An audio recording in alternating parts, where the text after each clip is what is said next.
Hi friends, this afternoon I'm going to read If the Shoe Fits by Allison Jackson. There was an old lady who lived in a shoe. She had so many children she didn't know what to do. She gave them some broth without any bread. Then she took them to live in a new home instead. She left the old shoe to reside in a hat, which she shortly discovered they shared with a cat. The cat played a fiddle from morning to night and then danced with a spoon till they all fled in fright. But the woman then moved to a warm woolen coat, but all of that lint sorely tickled her throat. When little Jack Horner stopped in for some pie, she decided to give a New Haven a try. She huddled her children inside a green sock, which someone had thoughtfully hung from a clock. But a hickory-dickory mouse scurried through, and she fled with her broth and her family, too. The clock just struck one as they jumped in a tub, but three men were sitting there, rub-a-dub-dub, a butcher, a baker, a candleman, too. So they hid in a wall. What else could they do? The wall soon attracted the king's horses and men, for it seemed that an egg had exploded just then. So she called for her children and gathered them up, then fearfully led them to a china teacup. When little Miss Muffet tried taking a sip, the old woman grew peevish and tickled her lip.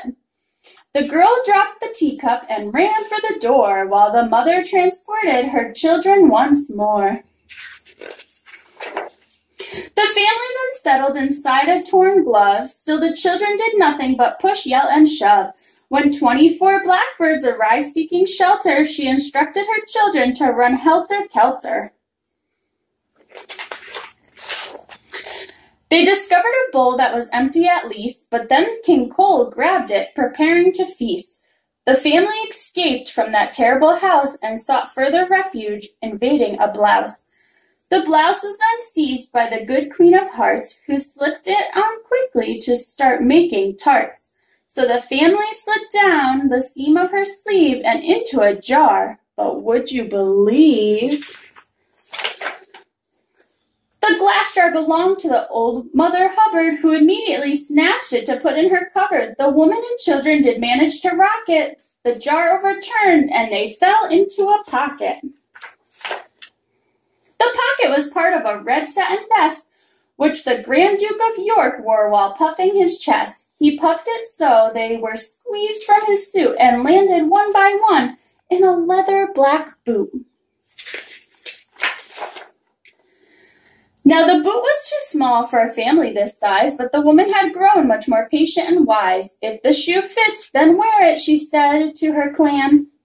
And she led them right back to where the story began. She was still an old woman who lived in a shoe and still had those children, but she knew what to do. She gave them some broth and kissed all their faces, then tucked them in bed and tied up their laces. The end.